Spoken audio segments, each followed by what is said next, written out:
A lot of people talk about something called stream guilt. Like it's this huge emotional problem that every streamer goes through. Maybe at the very beginning I felt something like that too. When you finish a stream and you start thinking, was it good enough? Did I entertaining people enough? Should I have done something differently? Did I say something stupid? Should I have streamed longer? But at some point, that whole feeling just disappeared for me. I honestly don't even know exactly when it happened. Now my reaction is much simpler. If the stream was bad, okay, so what? Today it was bad, tomorrow might be bad too, and the day after tomorrow it might be great. That's literally life. Some days things flow, some days they don't. Sometimes you prepare for a stream and it doesn't work at all. Sometimes you don't prepare anything and suddenly it works perfectly. And sometimes it's the opposite. You prepare and it works great. Or you don't prepare and it feels awkward. It's unpredictable, and once you really understand that, you stop treating every stream like some final verdict about yourself. I think a lot of streamers get stuck because they create some imaginary version of themselves in their head, like this perfect version of the streamer they think they should be. And then they suffer because they can't constantly match that version they invented.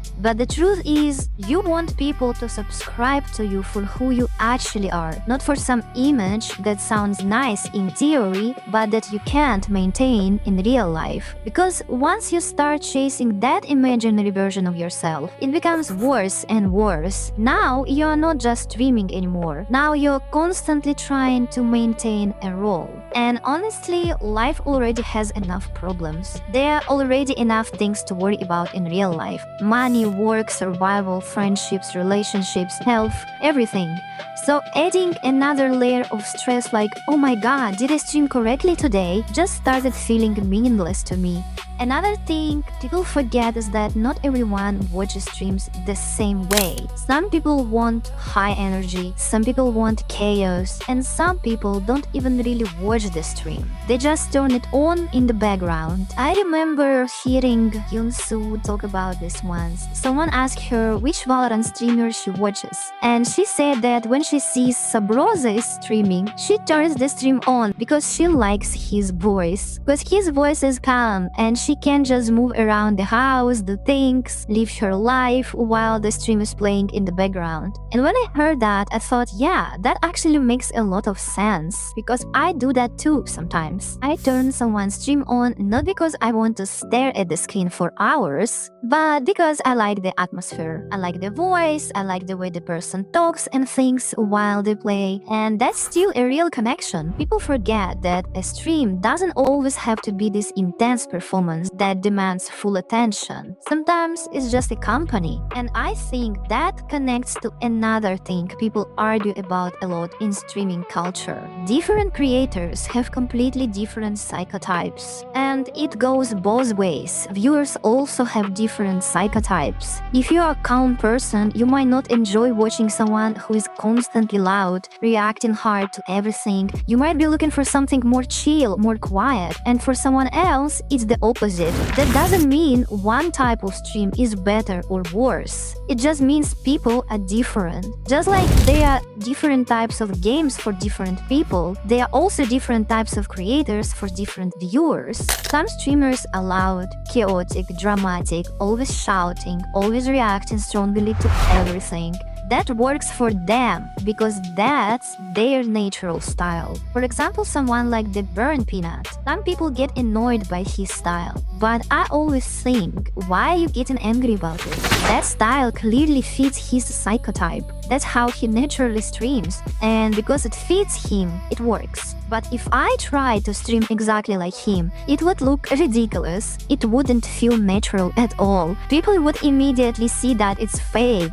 And once you really accept that people are different and creators have different psychotypes, a lot of this stream guilt just disappears. Because you stop trying to compare every stream to someone else's style. I also realized that even when a stream feels bad, it's not always actually bad. And here is the question, bad for who? Who decided that? You felt it? Maybe someone said something and now you label it as bad. But at the same time, someone else might have actually like it. You're never going to win this game of trying to figure it out how every single person feels. It's impossible. One day your stream works. People are there. Everything feels good. The next day, people don't show up and you start thinking something is wrong. But maybe nothing is wrong. Maybe life just happens. Someone lost a job, someone broke up with their partner, or is just not in the mood to watching anything. And now you're sitting there thinking your stream is suddenly bad. You can't control that. So there's no point in trying to win this. Just keep going. Do your stream, look at it, take what you can improve, and move on. And honestly, I understand why people get obsessed when they care about something. When you live with some idea in your head, when you want something to work so badly, of course you ask questions like why? Why is this not growing faster? Why does it work for someone else? Why not me? And I completely understand that feeling. But I also think there's a moment when you have to loosen your grip on it. Because when you hold something too tightly, when you constantly evaluate it and judge it and interrogate it, you actually close your own potential. You make yourself stiff.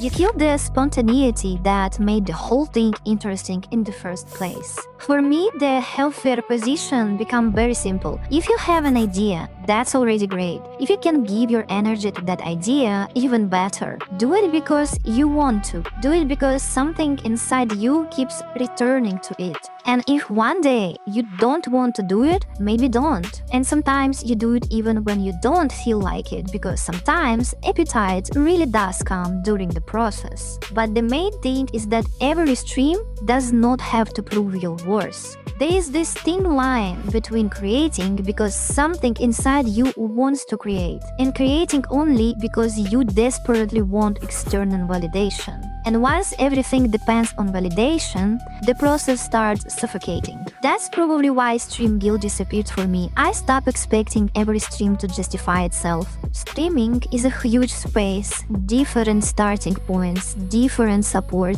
different mental states and lives. Some people have teams, some people are completely on their own, and that's just reality. But at the same time, everyone has something that is theirs. And yeah, finding that takes time. Sometimes you change your niche, you rebrand, you feel lost, and that's part of the process. And all those thoughts like, was it bad? Did I do enough? That's not something to be ashamed of. Every streamer goes through that, even big ones. That's where ideas come from. That's part of it. So even if your stream felt off, it's still content. It still counts. So don't turn against yourself over it. Just keep going.